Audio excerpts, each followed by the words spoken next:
मी खरं सांगतो तुम्हाला, इथं ज्यावेळेस मी माझ्या मित्रांनी सांगितलं तर म्हणलं जाऊ जाऊ म्हणलं होतं, असं बघू आपण जाऊन प्रयत्न करू.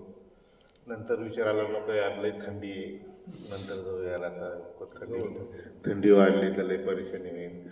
माझं असं पहिलं मला थंडी वाजती, मला थंडी सहन होत नाही. असं करत करत मी असं म्हणजे नड्या मारीत होतो, जाऊ दे यार कशा लोकच नाही. एकदा सरांना मी 10-12 दिवसापूर्वी फोन लावला होता, पण ते काहीतरी कामात होते, मग मी अजून नर्वस झालो. म्हणलं जाऊ दे आता, जाऊ नंतर पुढं नंतर पाहू. मग त्यांना मी फोन बी लावून विचारलो परत शिबिर कधी. ते म्हणे परत तर सांगू शकत नाही म्हणे, आत्ताच आहे म्हणे 27 तारखेला बघ म्हणे, यायचं तर ये म्हणे. म्हटलं ठीक आहे बस सर. मी आलो, मग म्हणलं चला आपण जाऊ. मी असंच म्हणणंच नव्हतं येत, पण बायकोनं मला सांगितलं जाऊन तर बघा. एकदा तुमच्या मित्रानं सांगितलं एकदा जाऊन तर बघा. आई शपथ घेऊन सांगतो, मी 35 वर्ष झाले मी काम करतो आहे आणि इतका बिझी असतो मला जरा पण वेळ राहत नाही. पण मी वेळ काढला, म्हटलं नाही आता जात म्हणे बायको म्हणले, म्हणून आलो मी. आणि आल्यानंतर मी सिगरेट मी इतके पेलो असत, 2-4 ट्रक तरी सिगरेट पेलं असत आता.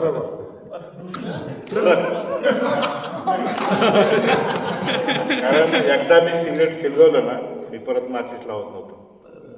जेव्हा झोपन त्याच वेळेस माझं सिगरेट भिजत होतं. जर झोपत नाही ना तर चालूच राहत होतं. पण मी म्हटलं नाही यार आपण बघूया आता. मला खूप त्रास झाला, म्हणजे सांगितलं नाही पहिलं मी यांना मी काय केलं काय नाही. सगळे शौक केले मी, असं कोणताच नाही. मला जे आलं ते पीत होतो मी. कोणी मला बिडी दिली बिडी, तंबाखू दिली तंबाखू, 4 विनर दिलं, 30 नंबर दिली, 20 दिली, म्हणजे कोणतं सिगरेट माझ्यासाठी सगळं नॉर्मल चीज होतं.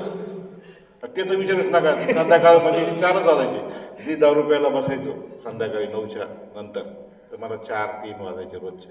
घरची बायको कदरून गेले, पोरं, म्हणजे मला आत्तापर्यंत कोणी बायको पण बोलली नाही, माझा मुलगा कोणीच मला हिंमतच नाही कोणाची बोलायची. आत्तापर्यंत कोणीच मला शब्द बोललेला नाही, त्यांची हिंमत पण नव्हती होत मला बोलायची. पण मी आता सरांकडे बघितलं आणि मी यांना प्रॉमिस करतो मी कधी इतक्या वेळ दारू पिणार नाही आणि शक्यतो पिणारच नाही.